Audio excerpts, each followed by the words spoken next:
तुमच्या जेवणाचा डब्बा आणि औषधं खोलीत ठेवलेत. जेवून औषधं घ्या. मी निघते. मुक्ता, काय करते? अहो कोणी चल. पण ये. अहो हे काय करते तुम्ही? मला जावं लागल. काय करताय? सांगतो. ये, बस ना. अहो पण अगं बस बस. तुम्ही काय करताय? मुक्ता,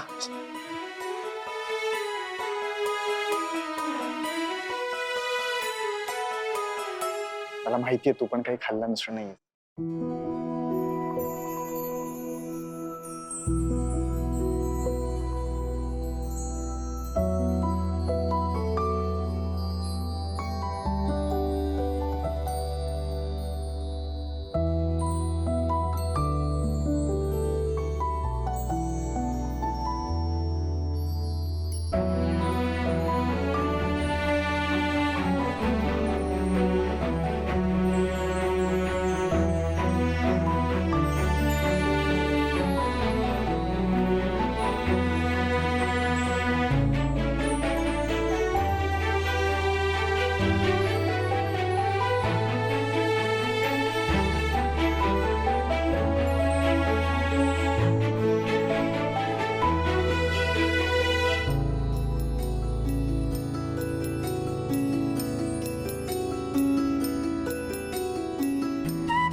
एकमेकांना घास भरवून झाला.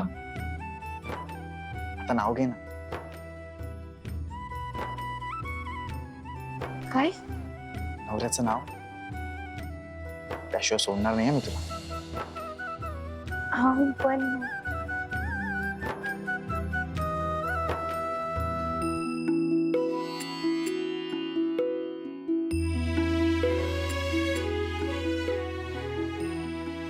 दारी होती तुळस,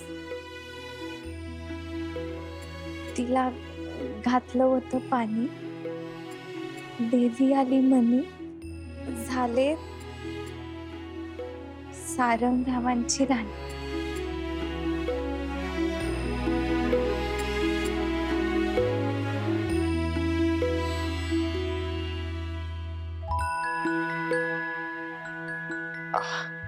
वाव, अनबिलिव्हेबल.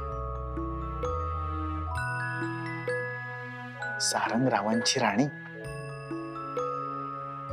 ऐकायला किती छान वाटतंय सांगू.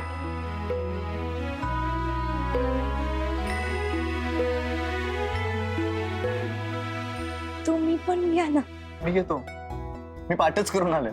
तुला माहिती आहे मला घ्यायचं होतं म्हणूनच मी तुझ्या मागे लागलो होतो. ऐका, ना सनई चौघडे, ना पाहुण्यांचा पसारा. ना सनई चौघडे, ना पाहुण्यांचा पसारा, ना मंगलाष्टक, ना सप्तपदींचा फेरा. कुंकवाच्या साक्षीनं मुक्ताच्या आयुष्याला सारंगच्या प्रेमाचा घेरा.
ही नाव घेण्याची पद्धत किती छान आहे. आपल्या लोकांसमोर घेतला त्यातच खरा आनंद आहे. हे असं नाव आईच्या समोर घेतलं असतं ना, तिला किती कौतुक वाटलं असतं तुला सांगू.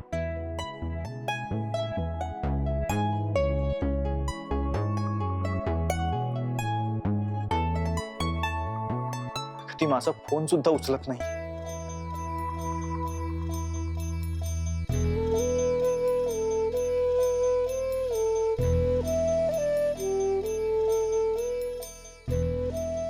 मला पण मोठी यांची लय आठवण येते,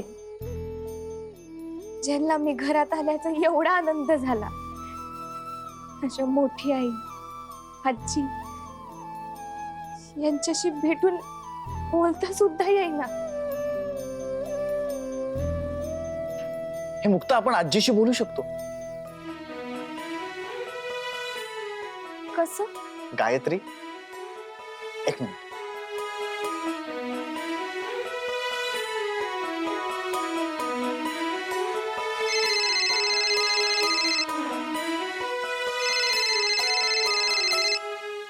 हा बोल सारंग दादा.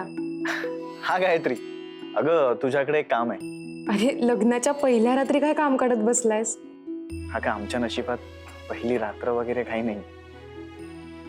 हा म्हणजे रात्र आहे, पण तिची तिच्यासोबत आणि माझी. अहो कामाचं बोला ना, आणि त्यांना थँक्यू पण सांगा. कशाला? एक मिनिट, तिच्याशीच बोल. बोल ना. अहो तिनेच तर मागचा दरवाजा उघडून दिला. लय चांगली होती. दे ना तिला फोन. एक मिनिट, बोल ना तिच्याशी. घे. वहिनी, रोज रात्री मागचं दार मीच लावत असते. तू काळजी नको करूस हा, मी रोज उघडं ठेवत जाईन. वहिनी,